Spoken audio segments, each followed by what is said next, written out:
tall girl. In fact, I'm short, just under the respectable 5-foot line. Everything about me is miniature. I have baby feet, baby hands, and a little squishy baby face.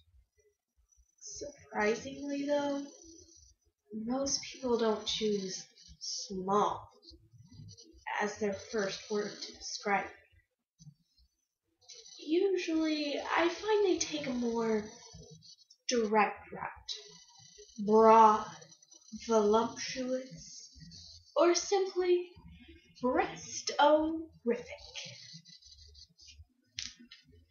As awkward and embarrassing as growing up may be, we have to learn to accept the changes in life that we experience.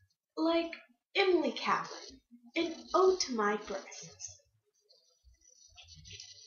I remember approaching the 5th grade. Carefree, joyous, happy. Little did I know that the end of elementary school would be the end of my innocence. The bra summons no excitement. It goes on every morning and off every night.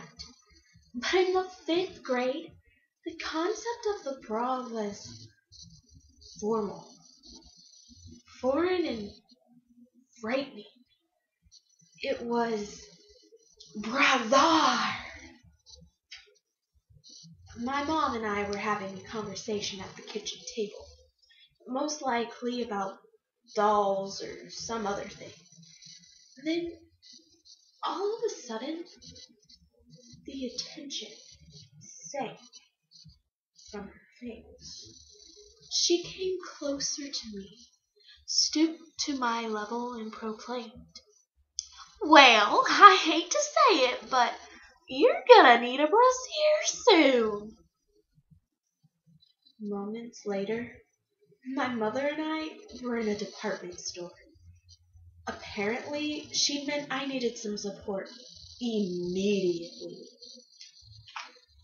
My mother was determined to keep the trip thorough and did so by offering as much help as she could, which unfortunately involved a lot of pointing out advertisements saying, "See, don't her breasts look lovely?"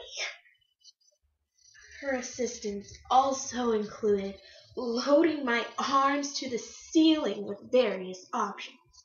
Everything from push-ups to minimizing to comfort. Then I was alone in a fitting room. Of course my mom offered to come in. But the thought of me, my mother, and a bra in such close proximity made me feel faint. I pretended to try on all of her selections, which meant I took a bit of time rustling my clothes around and proclaiming, "Nope, no good." Finally, 2 long hours later, I knew it was time to compromise. I reached out for the last available choice, the sports bra.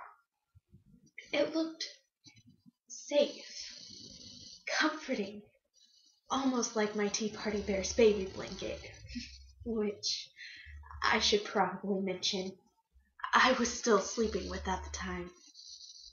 I opened up the dressing room door with my new friend in hand and allowed my mother to purchase it for me. I knew I would never wear it, but the smile on her face as she pulled out that credit card told me that I did something good. That bra sat in my drawer for the next few months. Truthfully, I expected to remain braless and free for the rest of my life.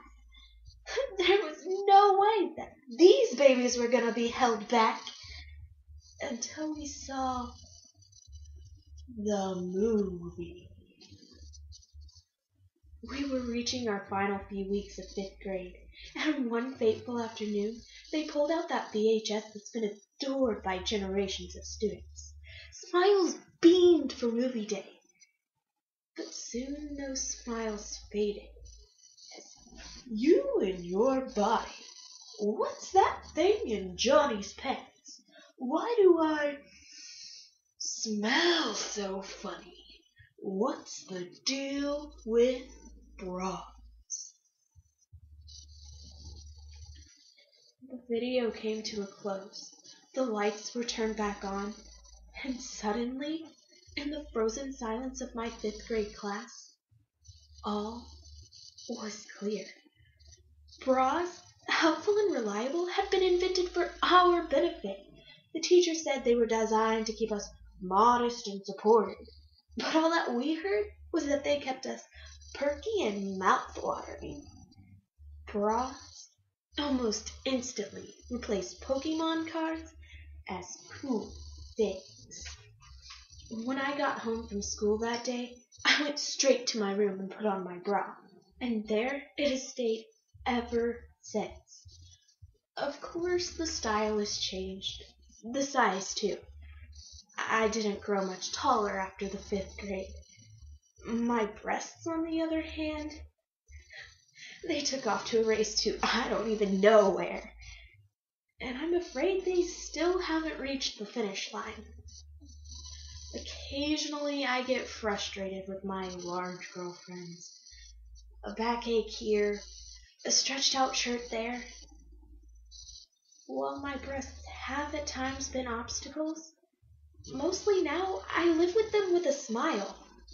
Naturally, it doesn't beat scholastic achievement, true love, or life success. But I realize the beauty of these things on my chest, or whatever they are, and I'm not ashamed to get the attention. Of course, there are some things you never outgrow. I still won't let my mother into the fitting room with me, although I'm positive she will always offer.